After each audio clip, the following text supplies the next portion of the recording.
اس دنیا میں خیر اور شر دونوں کے سلسلے جاری ہیں۔ خیر کے پھیلانے کے لیے انبیاء اولیاء محنت کرتے ہیں۔ انبیاء علیہم السلام نے محنت اور کوشش کی ہے، اور شر پھیلانے کے لیے شیطان اور اس کا لشکر لگا ہوا ہے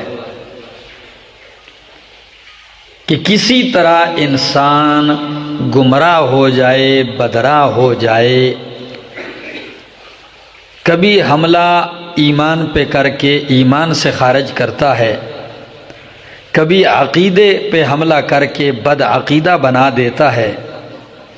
اور اگر یہاں سے بچتا ہے تو عمل کے لحاظ سے گرا دیتا ہے،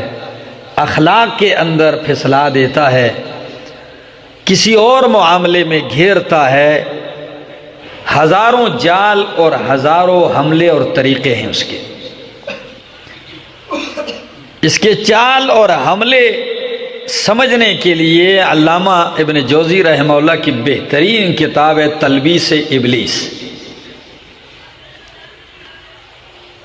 اصل کتاب عربی میں ہے، اردو کے ترجمے ہو چکے ہیں اس کے۔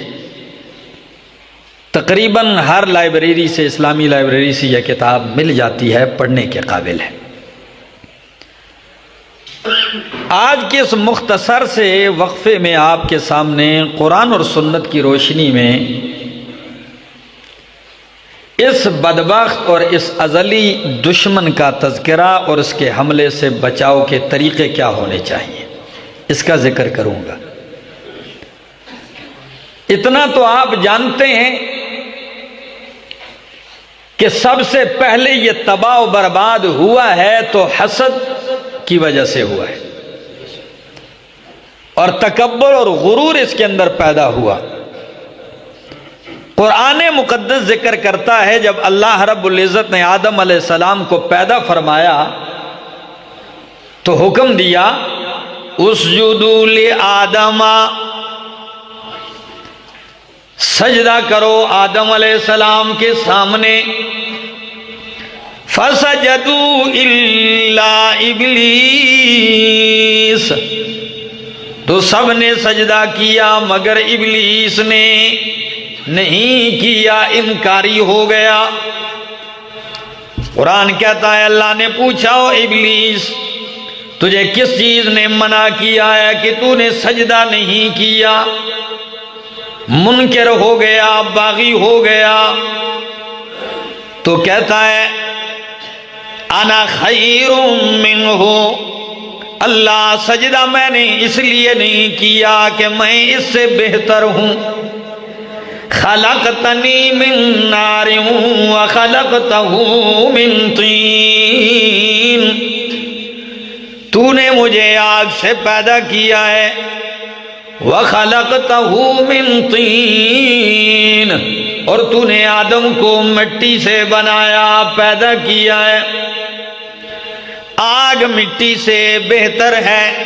حالانکہ یہ اس کا فلسفہ تھا، اس کی سوچ تھی۔ کہتا ہے آگ بڑھتی ہے اوپر کی طرف اور مٹی جو ہے وہ نیچے کی طرف جھکتی ہے،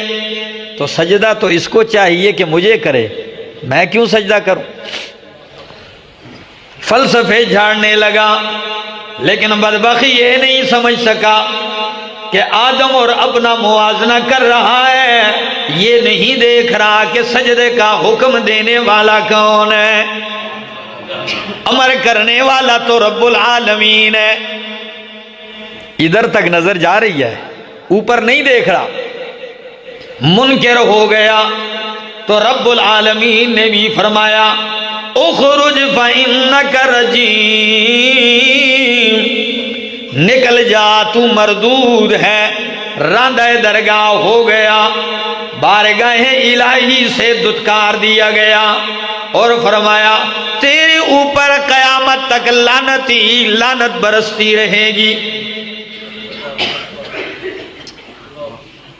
نکل جا مردود۔ اس مردود کو یوں دھتکارا، اور آدم علیہ السلام سے فرمایا او میرا آدم اسکن انت وزوجک الجنت، تو اور تیری بیوی جنت میں رہو مزے سے، کھاؤ پیو وافر، لیکن ایک بات یاد رکھنا وَلَا تَقْرَبَا هَذِهِ الشَّجَرَةَ، اس درخت کے قریب نہ جانا ورنہ تم اپنا نقصان کرنے والوں میں سے ہو جاؤ گے، اپنا ہی گھاٹا کرو گے۔ ابلیس جب نکلنے لگا مردود ہو گیا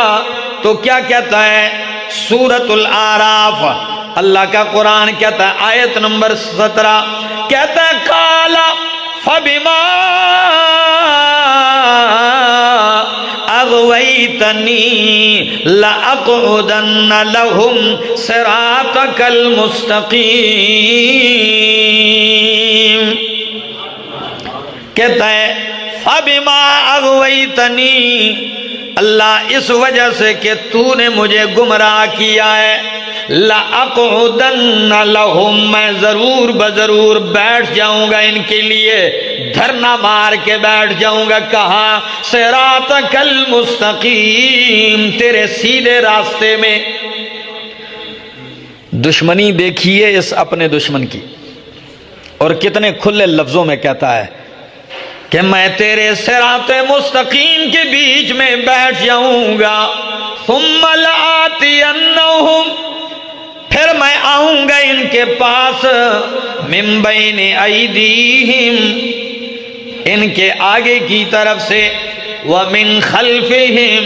ان کے پیچھے کی جانب سے، وعن ایمانہم، ان کی دائیں جانب سے، وعن شمائلہم، ان کی بائیں جانب سے، وَلَا تَجِدُ أَكْثَرَهُمْ شَاكِرِينَ، تو اکثر کو شکر گزار نہیں پائے گا، اکثر تیرے ناشکرے ہوں گے۔ خدا را قرآنی اس آیت پہ توجہ کی ضرورت ہے، کہتا ہے فَبِمَا أَغْوَيْتَنِي، اس وجہ سے کہ اللہ تو نے مجھے گمراہ کیا ہے، حالانکہ بدبخت گمراہ تو خود ہوا ہے، جی انکار خود کیا ہے، غرور خود کیا ہے، سجدے سے بغاوت خود کی ہے، اور گمراہی کس کی اوپر ڈال رہا ہے کہ اللہ تو نے گمراہ کیا۔ اسی کو کہتے ہیں چوری اور سینہ زوری۔ تو کہتا ہے فَبِمَا أَغْوَيْتَنِي، تو نے جو مجھے گمراہ کیا ہے تو اس وجہ سے لَأَقْعُدَنَّ لَهُمْ صِرَاطَكَ الْمُسْتَقِيمِ، میں ان کے لیے سیدھے راستے میں بیٹھ جاؤں گا۔ اس دن سے اس کو پتا ہے، دیکھو کہتا ہے کون سے راستے میں، سیدھے راستے میں بیٹھ جاؤں گا، پھر کیا کروں گا، ثم لآتینہم، پھر میں ان کے پاس آؤں گا، من بین ایدیہم، آگے کی جانب سے، آگے کی جانب سے آ کے گمراہ کروں گا، واپس پلٹاؤں گا کہ آگے نہ چل صراط مستقیم پہ، کبھی دائیں سے آؤں گا، کبھی بائیں جانب سے آؤں گا، کبھی پیچھے سے حملہ کروں گا۔ غرور اتنا ہے کہ سارے اطراف گنے ہیں لیکن نیچے سے، کیونکہ نیچے تو ہوتا ہی نہیں ہے نا، غرور تکبر اتنا ہے، ہر جانب سے آؤں گا۔ آگے کی جانب سے آنے کا ایک یہ بھی مقصد ہے، مفسرین نے لکھا ہے کہ مستقبل کے خواب دکھاؤں گا، یہ ہوگا یہ ہوگا، آگے سبز باغ دکھاؤں گا، اور پیچھے سے آنے کا مقصد ہے کہ پیچھے جو چیزیں وہ یاد دلاؤں